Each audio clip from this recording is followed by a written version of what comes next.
have a decline in your ovarian hormone production, and that is the period that we call perimenopause. Every woman is pregnant pregnant until or proven otherwise. So that is when we say you are now menopausal.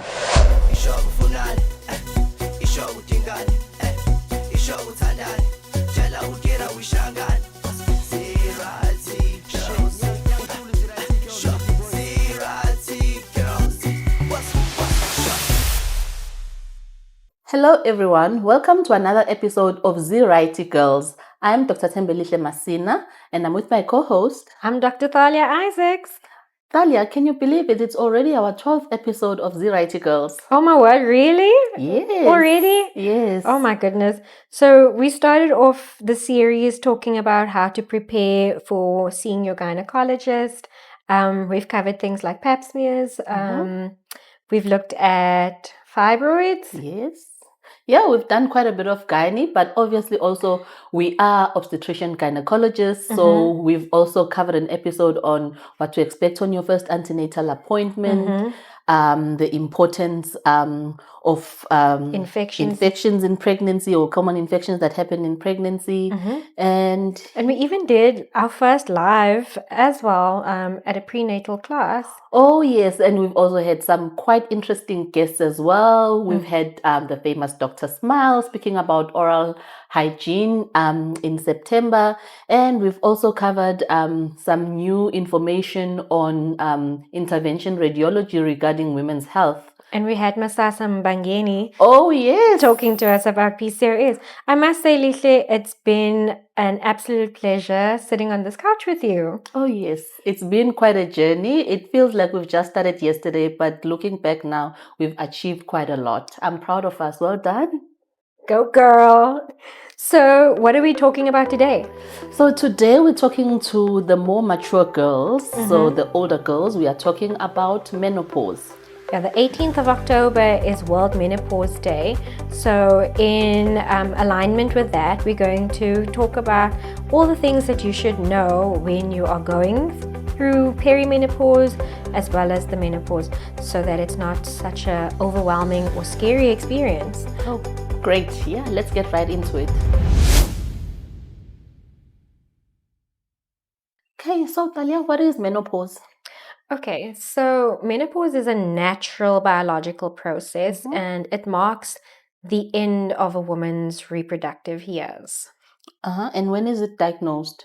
So when can a woman suspect that they're undergoing menopause? So we would make the diagnosis clinically, which means it's usually made in the rooms based on a conversation, taking a history from the patient and, some examinations. But basically, it's when the patient tells us that she has not had a menstrual cycle for 12 consecutive months. Okay. So basically, you don't need to do any blood tests for menopause? Not necessarily, no. So if you are someone who's had a regular cycle in your reproductive years, and you haven't had any other, gynae conditions that made your period irregular, then no, then you don't have to do a blood test. Okay. The blood test becomes important when obviously you haven't had a regular cycle. Okay. Lihle, at what age would one anticipate the menopause? Okay, so we expect menopause usually between the ages of 45 up to 55, but the most common time or the median age where most people would experience menopause is from the age of 51. So we still have a long way to go before 51. Maybe you. It's not that far funny. Menopausal symptoms, however, can happen earlier. So if you experience menopause between the ages of 40 and 45, we consider that early menopause. Again, we still do investigate to check what is the reason that you are experiencing these symptoms, because it could still be other conditions that are not necessarily menopause. You can also get a condition that we call premature ovarian insufficiency, and basically that is cessation of menstruation that is before the age of 40. And again, that can have various reasons why that happens. Okay. Yeah. So again, menopause doesn't just you happen to not be menopausal and then the next day you are menopausal. It comes in gradual stages. So you have a decline in your ovarian hormone production, and that is the period that we call perimenopause. So often this is like when your 45-year-olds start getting irregular periods. They may sometimes experience the vasomotor symptoms, and that period can last from 5 to 7 years. And then you are diagnosed with menopause when you have concluded 12 months without any periods. So that is when we say you are now menopausal. Then followed by the rest of your life, which is your postmenopausal life. So nowadays, like with ever advancing medical technologies and, vaccines are coming out, antibiotics are coming out, women are living longer, and therefore they are spending more time or significantly longer time than before in the menopause, which is why we at ziRight Girls feel it's important that we empower our more mature population on management of the menopause. Yeah.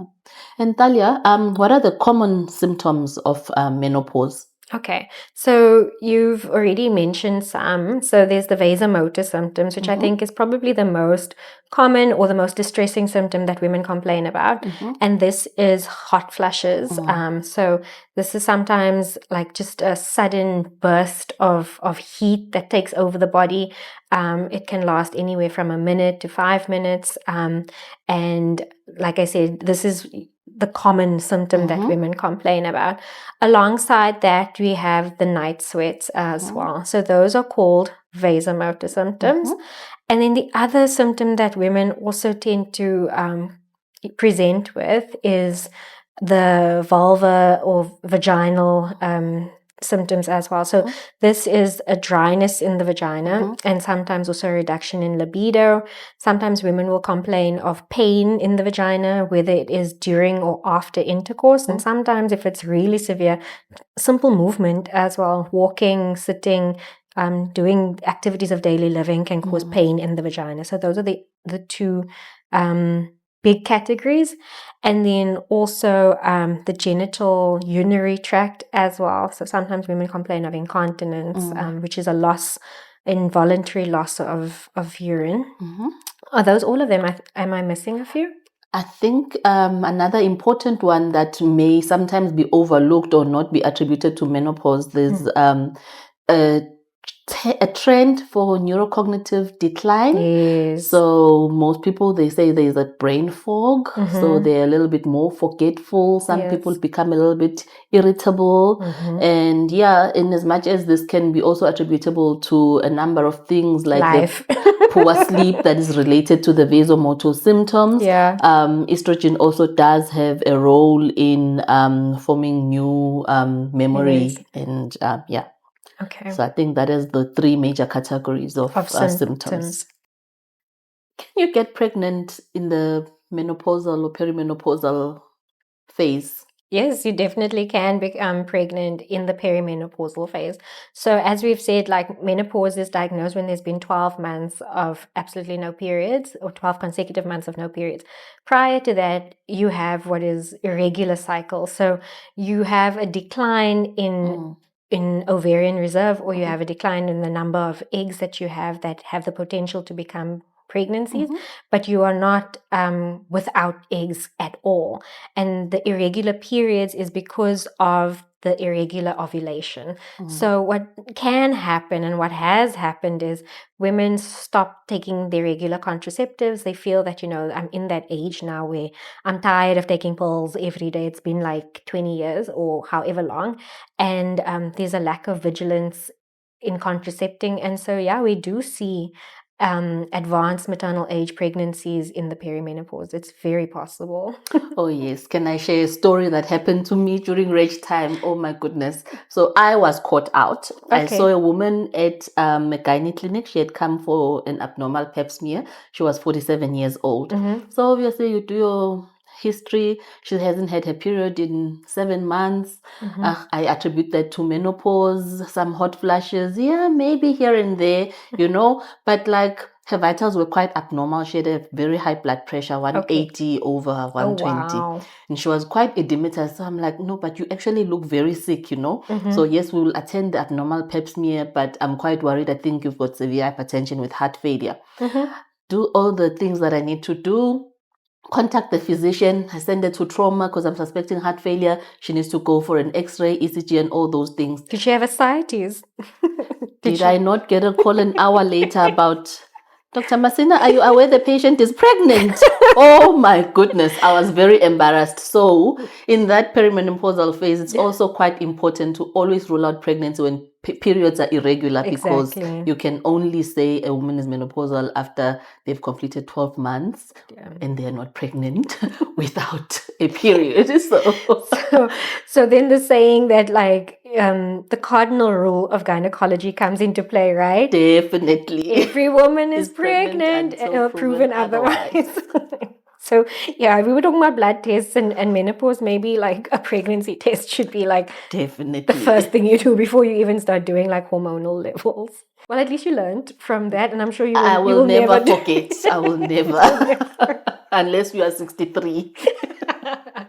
Well, apparently in Mozambique, and I stand under correction, 63 people are still having menses in certain parts of the world. Like that. Shamely, that was a very cute story. Still embarrassed? But it just goes to show that like all doctors are human at the end of the day. Maybe you were having a brain fog day that day. Oh yes. It happens. Reg time is all a brain fog. Friend, I've literally told some of the registrars I worked with who were like medical officers that like I have PTSD from it. So I find that I don't remember a lot of it, and I'm mildly grateful that I don't. But yeah, reg time will definitely put some hair on your chest. Literally, does every woman need HRT or hormonal therapy, HT? So, we spoke that the general cause of menopause is a declining in your ovarian hormones. So basically, to improve the symptoms, the gold standard to improve symptoms is to replace the hormones, which is what we call hormone replacement therapy, or HRT. Although HRT is the most effective, it is not for everyone. So basically, we've got your hormonal and non-hormonal ways of managing menopausal symptoms, as well as drug and non-drug therapies. Okay, so tell me about non-drug therapies. So non-drug therapies basically includes like your lifestyle changes or lifestyle modification. So simple things like avoiding spicy food, which would obviously give you like a hot flash. It would make it more. Avoiding caffeine, which also does make you hot and sweaty. Vasodilates, minimize alcohol use, which as well causes vasodilation. Room temperature control. So please, ladies and gentlemen, be kind to the perimenopausal woman who wants the office temp set at like -18. They need it. Dressing in layers as well, because it comes suddenly, unexpectedly, so you can't be caught now wearing just a big turtleneck and nothing else that is presentable underneath. So dress in layers that you can comfortably remove the clothes. Diet and exercise as well. So apparently exercise has not been found to improve vasomotor symptoms. However, we do need exercise because it improves your muscle strength and coordination. And bone health. Yes, and bone health. So one of the things that also deteriorate when your estrogen is low is your bone mineral density. So the exercise helps in that regard. Okay, excellent. And then what do we do with now medical therapies? So you said there's lifestyle things that one can do, there's medical therapies that one can do. And under medical therapies, there's obviously going to be hormonal and non-hormonal therapies. So what are the differences and who gets what? Okay, so basically the non-hormonal therapies, commonest symptom that we treat with the non-hormonal therapies are basically the vasomotor symptoms. We often use antidepressants called SSRIs, which are generally safe to use in most people, especially those that cannot take hormonal therapy.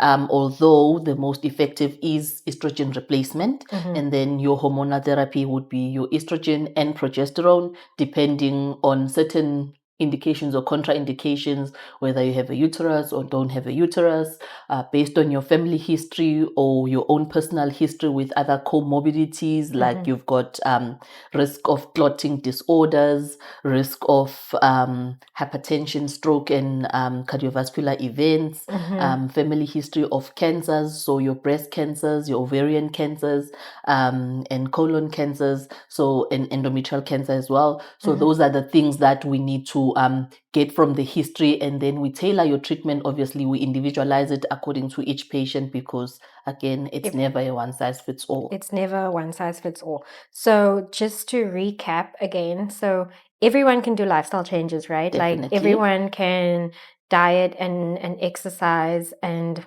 wear layers, like you say, and then peel them off as needed.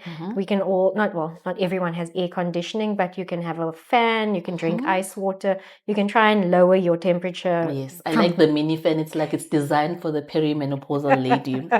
They're really cute ones. I know somebody that lives by that fan. I won't mention names, but they will watch and they will know. Okay, no shade. And then we spoke about non-hormonal therapies, which is mainly the mainstay of it is your SSRIs and your SNRIs, right? Okay, they come with their own like indications and contraindications, which obviously you and your gynae will talk about. And then hormonal therapy. So I like that you mentioned that besides the other like exit criteria, like it depends on whether you have a uterus or you have no uterus, because if you have a uterus, then we have to use two hormones. Yes. So we have to replace estrogen and progesterone. So estrogen helps with the vasomotor symptoms, but the progesterone protects the lining of your womb from being overbuilt up or stimulated. Overstimulated by the estrogen. And then if you don't have a uterus, then obviously then that doesn't really come into play. So then you can have estrogen only.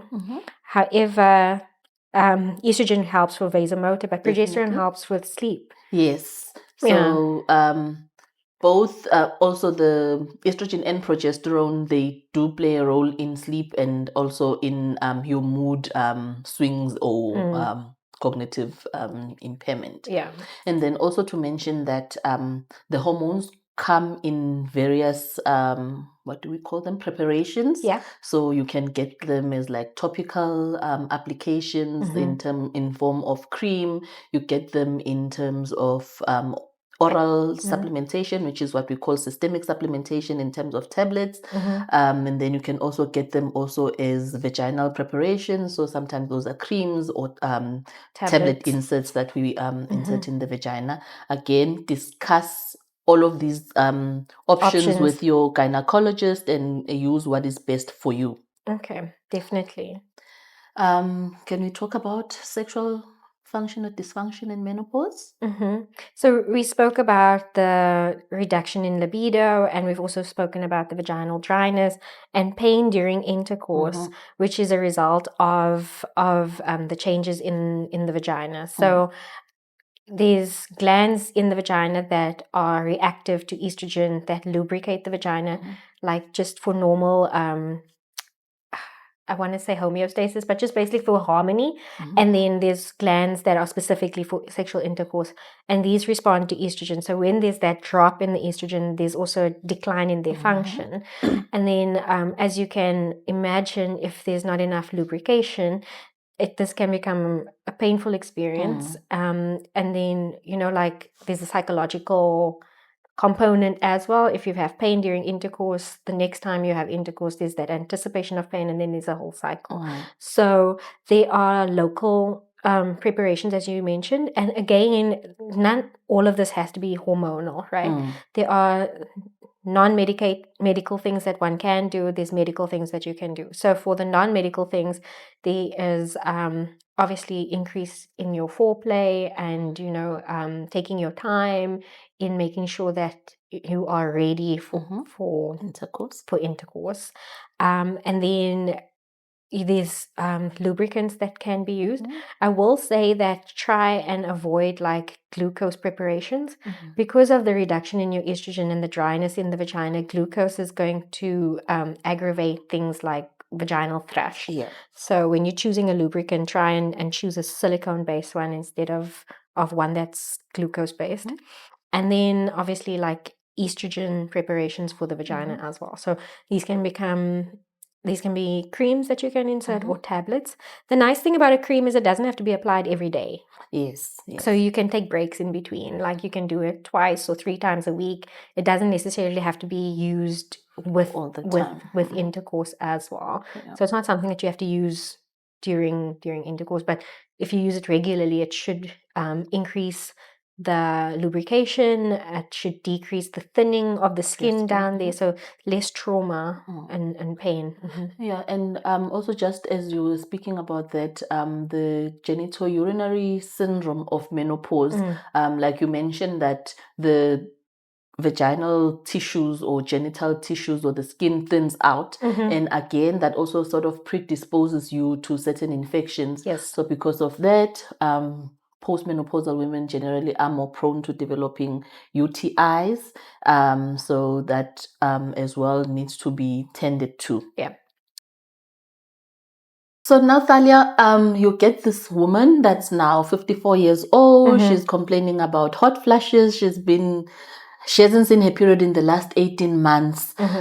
She's just come for her general gynae checkup. Like, are there any other things that you're going to screen for additionally now that you think she's in menopause? Yeah. So this is an ideal opportunity to just make sure that all her screening is up to date. Okay. So this includes taking a history. So we're obviously going to ask her like about personal history or family history of relevant diseases. So that includes things like blood clots and cancers. And then, as I said, we're trying to optimize the screening. So she's going to have a pap smear if that's not up to date.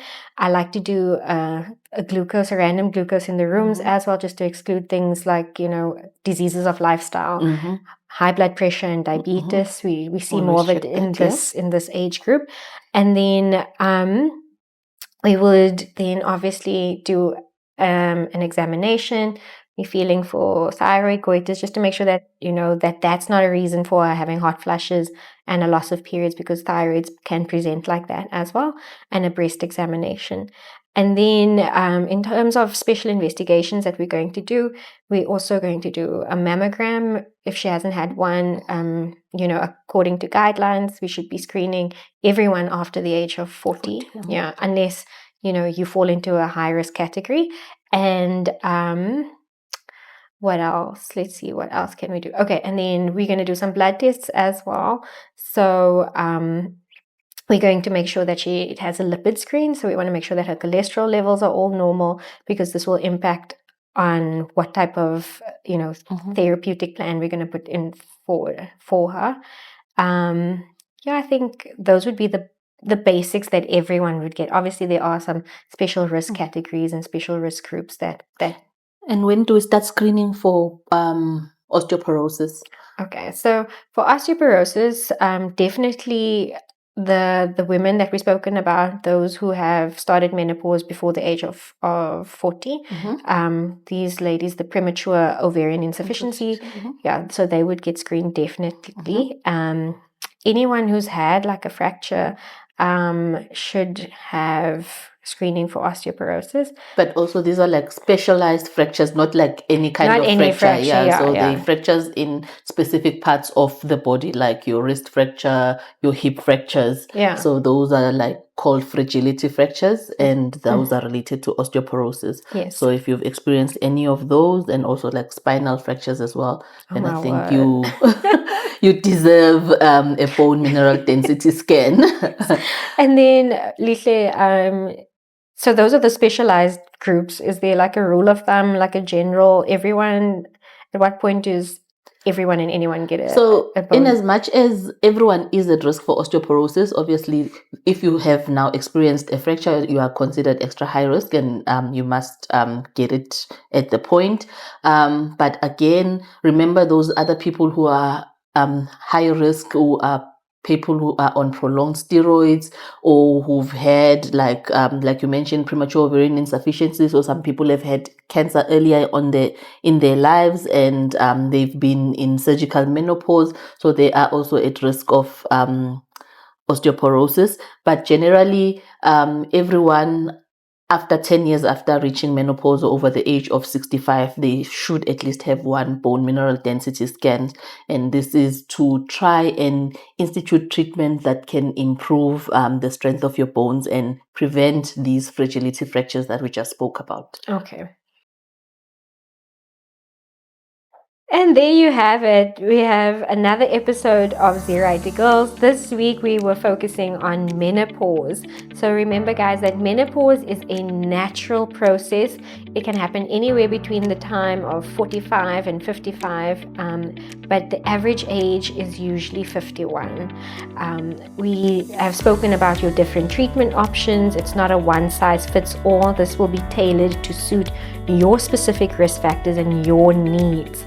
Remember that hormone replacement therapy is there to assist with alleviating the symptoms of menopause, but it also has a number of benefits as well. It protects you against dementia or memory loss, and it also protects your bone health and protects you against osteoporosis.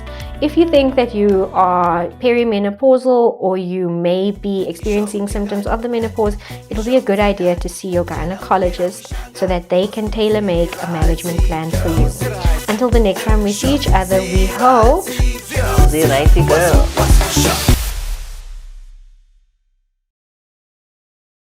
Are we going to tell people that this is our last episode for the season? Not we never know. We never know. Okay. What if we demand you never know me? I'm going on leave. We don't. But we do need a contraception one. Definitely. That one I think we must do before infertility. Before December. December. Yes! September finished me, and I'm going to tell them.